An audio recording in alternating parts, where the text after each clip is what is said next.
It's a powerful video. I'm grateful to Dennis Graham for all the hours he put into combining the images from World War II, the assault on Normandy, and what it's like there now. Such a contrast between this terrible scene of people being fired upon and bombs going off to the peace and the people lounging on the beach. There was horrendous loss of life as the Allied forces sought to land on those beaches to claim a foothold in France, to move against the Axis powers who had conquered much of Europe.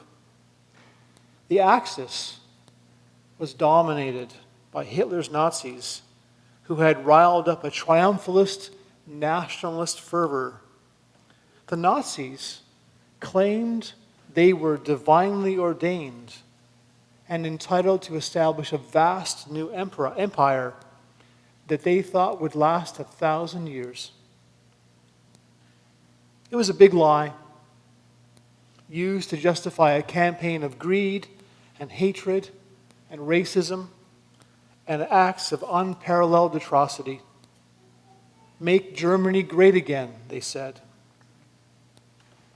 Our reading from the last chapter of the book of Joshua came from another time of terrible war and bloodshed.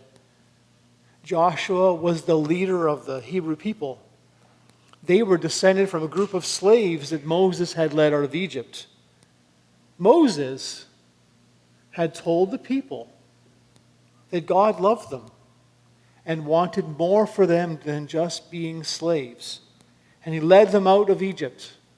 They escaped the grasp of Pharaoh and his armies that had kept them subjugated, had put them to work in the desert as slaves under the hot sun. These former slaves spent 40 years wandering in the wilderness, looking for a promised land where they dreamed they could be free, where they could build a nation and worship their God freely. Sad thing is, Moses, who led them, never got there. He's said to have died on the bank of the Jordan River that marked the boundary of this promised land. He died just before he got there.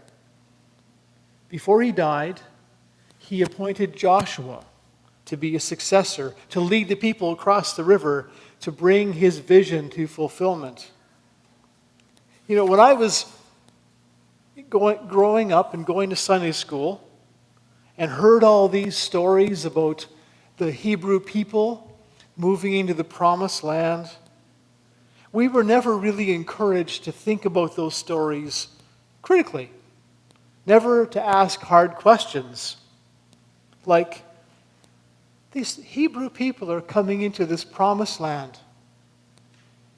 What about the people who already live there? What's it going to be like for them? Didn't God love everybody? Didn't God love the people who are already in the promised land? Was the creator of the whole universe only looking out for one little tribe, one little army? Was God really ready to smite all the enemies of the Hebrews? I can remember in Sunday school we were encouraged to read and listen to this story as if God really did pick sides in our little human wars, and that God would help the Hebrews in their vicious and deadly conquest of people whose only real fault was they happened to live in the place the Hebrews wanted to set up camp. So Joshua led the people into Canaan and into battle against many tribes, many villages, many towns. And Joshua rallied his troops with cries to fight for their God, fight for their people, fight for this land. So I wonder, the people who already lived there, what did they think about this? What did they think about the fact the Hebrews had come to conquer them and take their land in the name of some God they'd never even heard of? Well, we don't know, because the way history works is the winners get to write the story. We don't hear from the other ones. So General Joshua told his Hebrew troops that Yahweh, the one true God, was on their side. What a bold claim. They were fighting not only to take over the homes and farms and towns of their opponents who'd lived in Canaan for generations. They were fighting for Yahweh, their God, so Yahweh would reign supreme in this new land. And that made it okay. That made it okay, even necessary for the Hebrews to kill the local people. The Canaanites they worshipped other gods, so they were tainted. To keep the Hebrew people pure, they had to get rid of the bad influences. But honestly, how different were the Canaanites and the Amorites, the folks that just lived there and had farms, raised kids? How different were they from the Hebrew people who were suddenly appearing in their land? How different are we really from any people that we're taught to see as enemies? We all have hearts that beat and lungs that breathe and stomachs that get hungry and legs that get restless. We all have hopes and dreams and families, people who love us. Aren't we all really God's children? Doesn't God actually love every one of us? So how does it happen that we get divided into them and us, good guys and bad guys, heroes and enemies? I wonder sometimes what history would look like if we could hear both sides of the story. Not just the stories of the winners, but the stories of those who lost in all these conflicts and wars. This weekend, my wife and I were at an event at the university. And before they started, I thought this was really cool. A young woman got up and she said, "We want to acknowledge that the land we're on right now is part of the ancestral territory of the Ojibwe, the Ottawa, the Potawatomi, and Huron-Wendat people. These nations occupied the land we're on now for thousands of years before Europeans arrived to discover it." History's complicated, we know. It's hard to get the whole story. But at times, the story of Europeans coming here looks a lot like conquest. The land that we live on was claimed for king and country and for our God, the one we say is the only true God. We say that our God loves everyone and that our God would never play favorites. But we ourselves haven't always done so well living that out. There's been a tragic pattern of them and us. I grew up around the Legion. My dad served in the Air Force. My mom joined the Legion Auxiliary, so every Remembrance Day I was at a cenotaph somewhere and a Legion somewhere. I recognize color parties when I see them. And I got to sit and listen to a lot of stories. A lot of stories from vets who are, there's less and less of them around. So when you get to see them, you got to listen to them. And I can remember hearing stories from veterans of the Canadian Armed Forces who are also First Nations people, grew up on reserves, but they volunteered to serve their country. They wore the same uniform as the white folks, but they were discriminated against even in the military. And a lot of them came home, the ones who survived, came home and lived in conditions on reserves that were worse than the towns they helped liberate in Europe. Them and us. Even with people who are supposed to be on our side.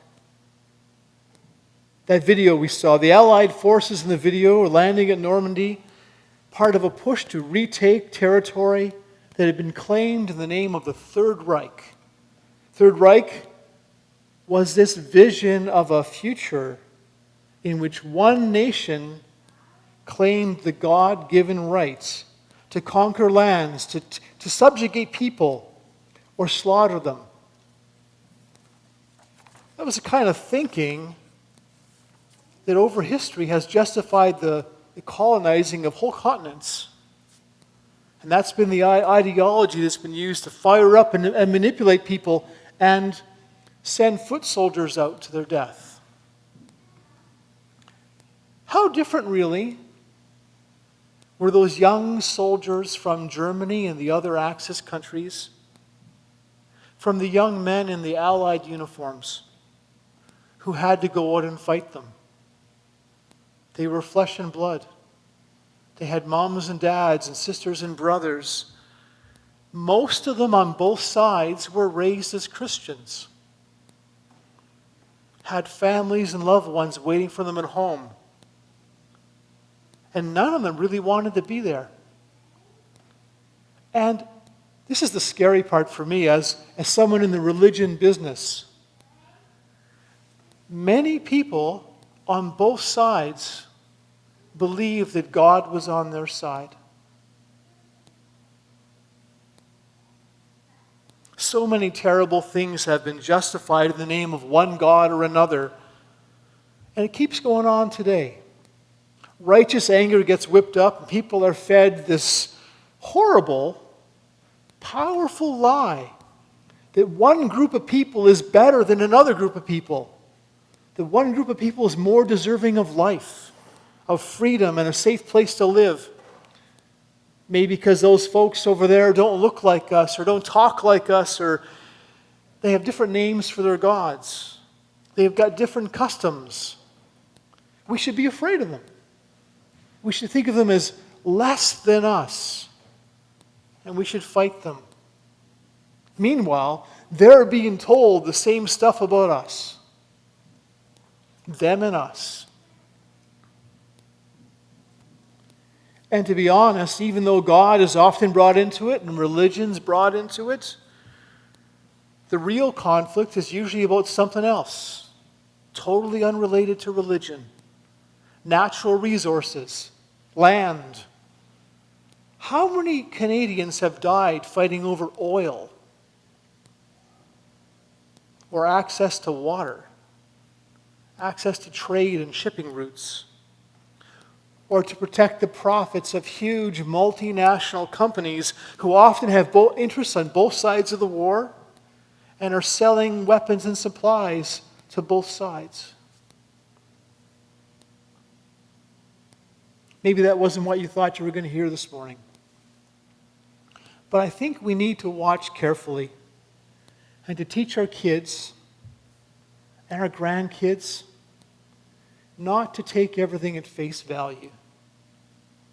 We need to ask questions whenever we're being fed the big lie that one group of people is better than another, that there's a them and us. Because them and us is the real problem.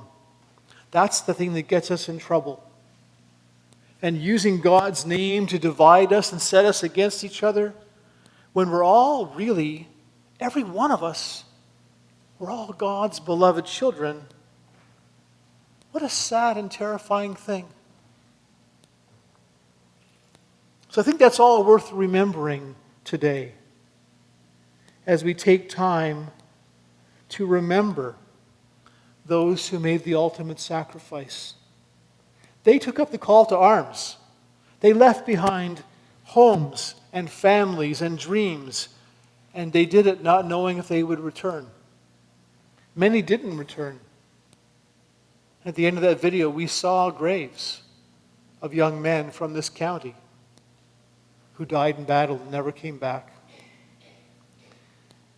Those who fight for our country exhibit great courage and nobility. They endure horrible suffering. They witness incredibly brutal acts. Many who do return home are forever changed by the experience. So this morning we take time not only to honor their sacrifices, but to lament, to mourn that they ever had to make them. Amen.